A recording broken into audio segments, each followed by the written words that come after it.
Welcome to Farming God, a show on America's changing spiritual values.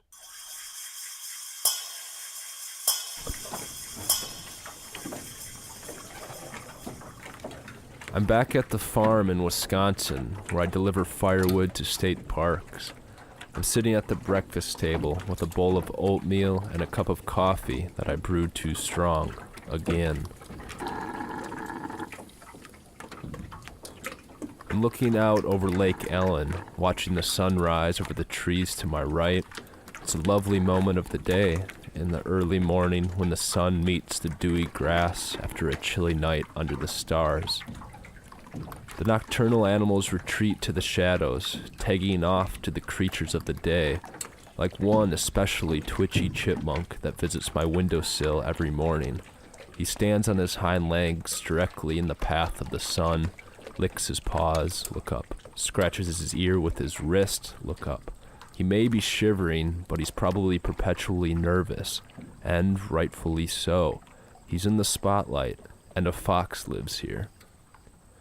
I, on the other hand, have no excuse. The silence here is making me anxious. My only explanation is that I'm adjusting from the place I just left.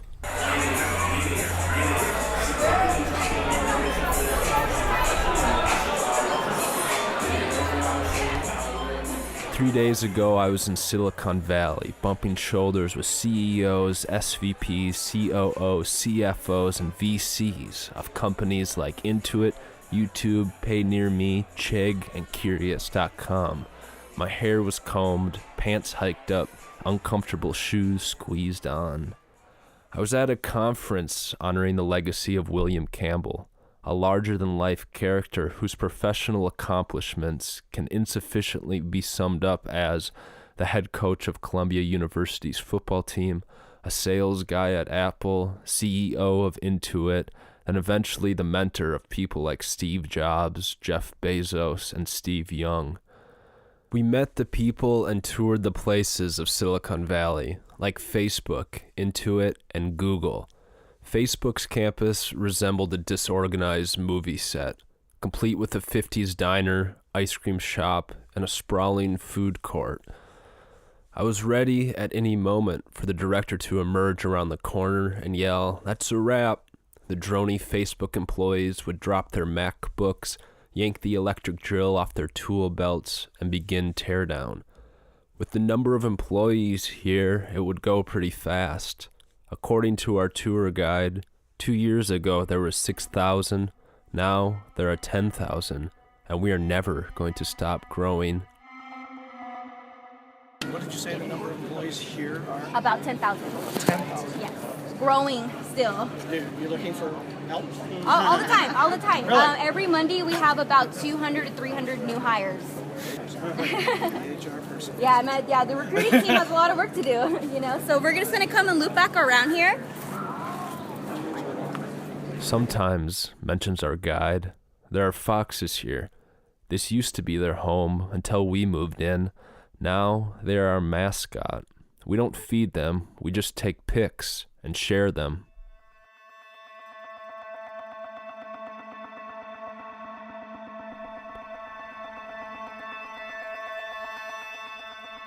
Within 28 minutes, we were herded in and out of Facebook and back onto the bus. In a confused daze, Adam walked down the aisle with wide eyes. He slouched into the seat next to me and said, "That was scary." Together we spoke like two unlikely survivors of George Orwell's 1984. My name's Adam Folta, and we just walked through Facebook's campus. I thought everything was quote-unquote too perfect, and there was way too much money flowing around. What parts specifically? The arcade game really freaked me out because it's almost like they're controlling their employees in a very subliminal way. And then we have the arcade right back here. The scariest part is that world they're living in is in no way like a world in which they're shaping, or a world in which they're working with. Everyone just parks behind other people. They're like cushioning themselves from everything else in the real world. The bus came to a stop, and Adam and I went our separate ways, but not before connecting on Facebook. At the networking happy hour, I made the rounds, then found a seat at a table against the wall, distancing myself from the elbow bumps and sport coat back slaps that had become increasingly clumsy as the hours rolled on. Gretchen was across the table and to the right. Her life in Silicon Valley is much different from the frosting I saw today. My name is Gretchen, and I teach third grade in Silicon Valley. And what area of Silicon Valley specifically? My school is directly across from Facebook and near Highway 101, and it's in eastern Menlo Park. So western Menlo Park has their own separate school district. And my district is cut apart from another city called East Palo Alto, and then my town, and it's segregated apart from the rest of the town and lumped in with another town. What sort of like students are at your school? So my school is 97, that's the current percent, free and reduced lunch, and that's the guideline you would look at for how many students are living in poverty. That's federal poverty guidelines, except that we're in one of the highest, costliest housing markets in the country. So our students are receiving free lunch based on federal poverty guidelines, but under our local standards, they're in extreme poverty because the rent is so high. Our school is majority Hispanic, and then a minority of Tongan students, Samoan students, and African American in terms of their ethnic background. A lot of our students have parents who are working 2 and 3 jobs. They're mostly doing shift work and have to schedule around the suit, like they have to try and schedule around schedules that change every week. So they'll be told that they have one job one week and then they have to change the hours the next week with no notice. The current estimate that we heard was that 50% of our students are homeless under the technical definition of homeless, and that none of them have a permanent address. And they're all in transient housing situations. Last year, 2 of my students were in the homeless shelter. Most of them are living with family members temporarily. None of my students have their own bed. They all share a bed with someone else, either another child or with an adult. I have one student who shares a bed with their grandmother. And so they're all living in these very impacted housing situations. A lot of our African American families have been living in a very historically underlooked and underserved community. Most of the men are incarcerated, so there's a lot of absent fathers, and there are also a lot of broken families. So a lot of my students are either currently in the midst of custody battles or are having to be split between parents as well. So they're experiencing a significant amount of trauma. If you look at adverse childhood trauma aspects under the, ACE scale, a lot of them have many, many layers of trauma, ranging from fear of deportation, family members who are deported, if they're Hispanic, the absent parents, trauma from violence, trauma from families who are incarcerated, and instability. So you're across the street from Facebook. Yes. A place I visited today. What's your interaction with them or Google or the other big $100 billion companies in your area? I don't personally have an interaction with the companies. I understand that they try to work with our district, but our district is chronically dysfunctional. And so I know that they have made attempts to support our district, and they have given money in support. I have personally received professional development for the past 4 years that Facebook has paid for. And I received college credit for coaching and training. And so I know that I have benefited from that professional support that they have directly paid for.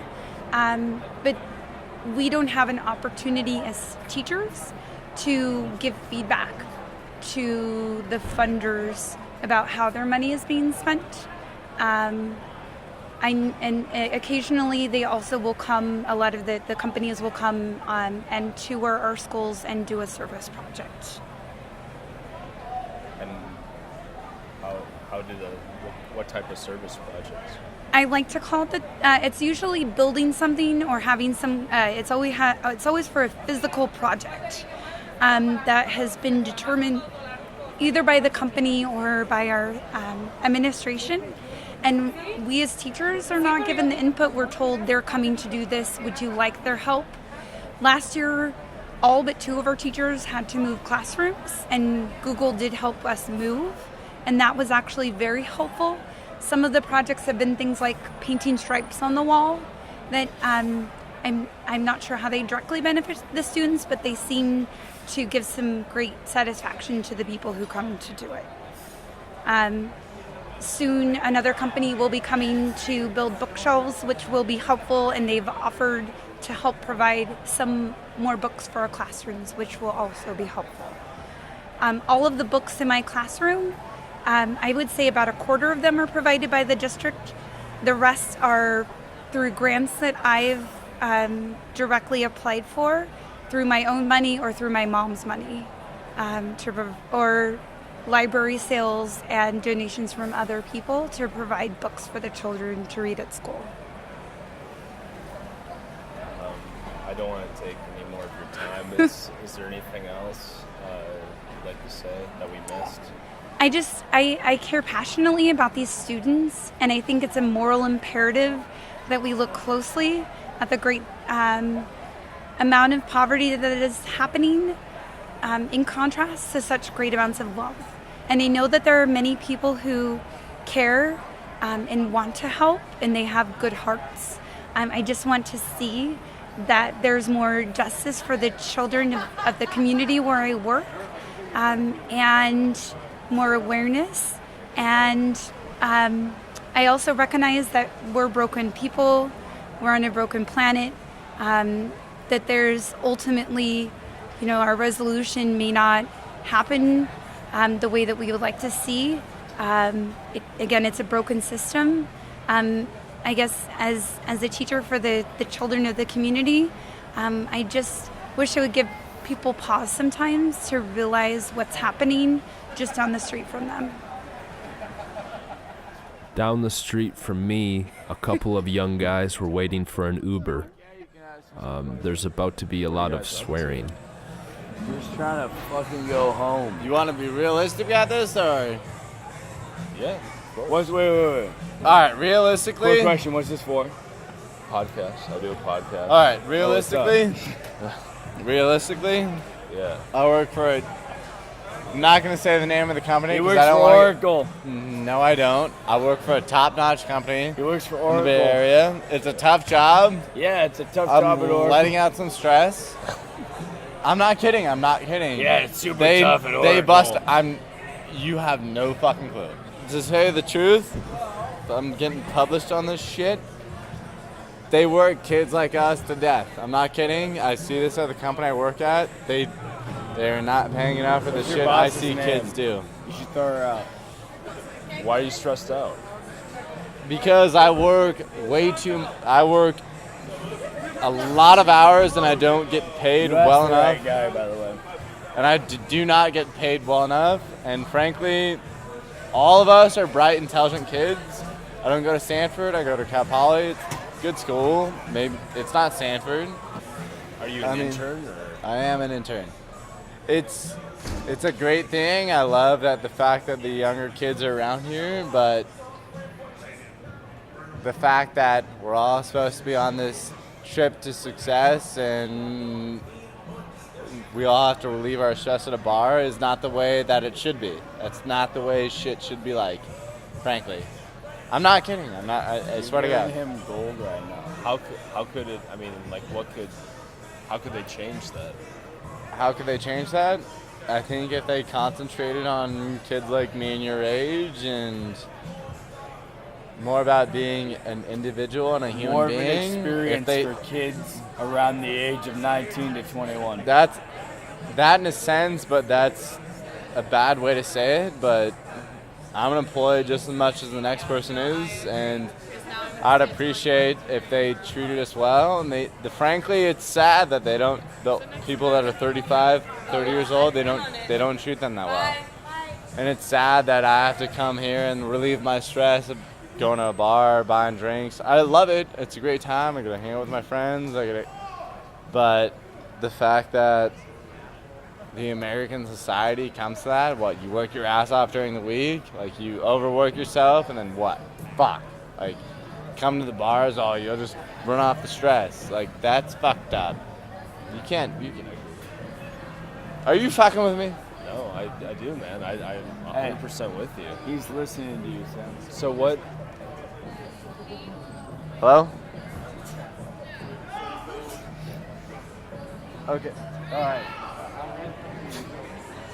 Tell me what your guys' names are. What's my name? My name's Jack. His name is Sam. Sam. Okay. Jack. What's up? Cool. See you, Sam. What are you gonna do when you graduate? Hopefully make a lot of money. See you, man. Brutal.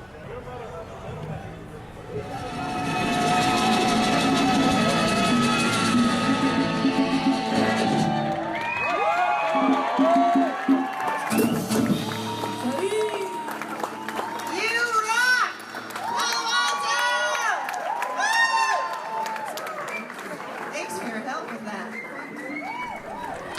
That was awesome.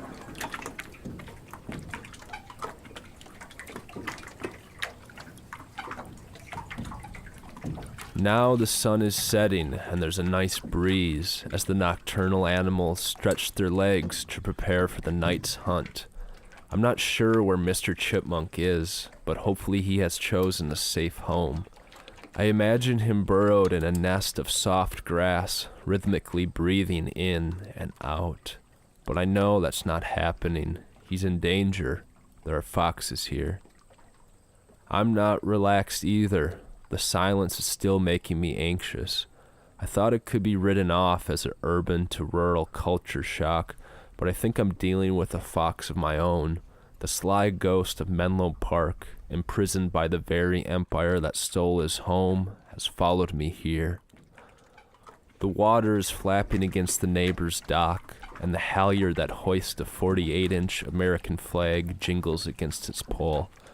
With the gray lake as its backdrop, the red stripes and blue square seem so out of place. Red and blue, rural Wisconsin, urban California, it's all the same, stolen time on stolen land. This used to be their home until we moved in. Now they're our mascot. We don't feed them, we just take pics and share them.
Music is by Brian Thavis. Smoke signals at farminggod.org.